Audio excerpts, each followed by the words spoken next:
¿Alguna vez has hecho el proyecto de una nave industrial en Dialux-EVO? O a lo mejor te lo has planteado, pero no lo has desarrollado por falta de la información. Pues te comento que mediante esta serie de pequeños tutoriales te voy a enseñar a cómo hacer este tipo de proyectos de una forma fácil y sencilla. Buen día, mi nombre es José Manuel, actualmente trabajo como especialista de proyectos de ingeniería y me complace darte la bienvenida a otro video tutorial sobre Dialux-EVO. Bien, existen varias formas de comenzar un proyecto en Dialux-EVO. Puede ser importando un plano de AutoCAD, importando una imagen, ya sea un archivo JPG o PNG, por citar algunos, o si conoces las dimensiones del local, las puedes ir anotando manualmente.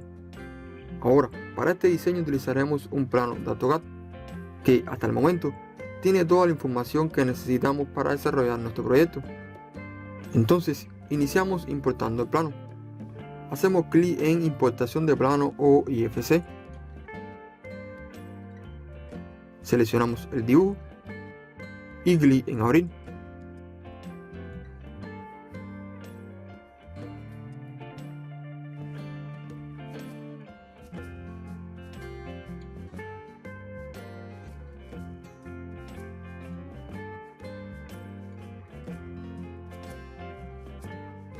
Bien, después que selecciones el plano, te vas a encontrar en el asistente de importación de Dialux-EVO, que mediante 3 pasos debes definir el origen, la rotación y la unidad de medida.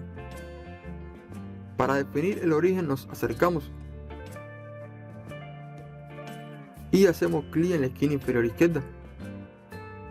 Luego, para definir la rotación, nos desplazamos hacia la derecha en línea recta, clic, y como tercer paso, a la izquierda en seleccionar unidades, seleccionamos milímetros.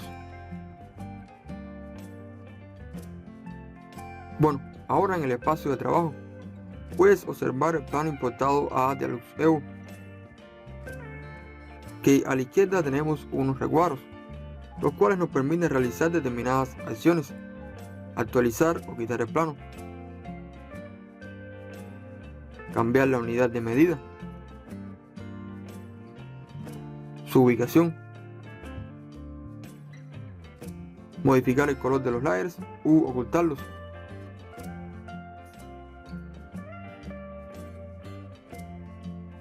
y por último integrar el plano en el proyecto, una opción que te recomiendo marcar siempre. Entonces bien, para seguir aprendiendo a desarrollar este proyecto, te invito a que veas este tutorial. Ten una excelente jornada y nos vemos en un próximo video.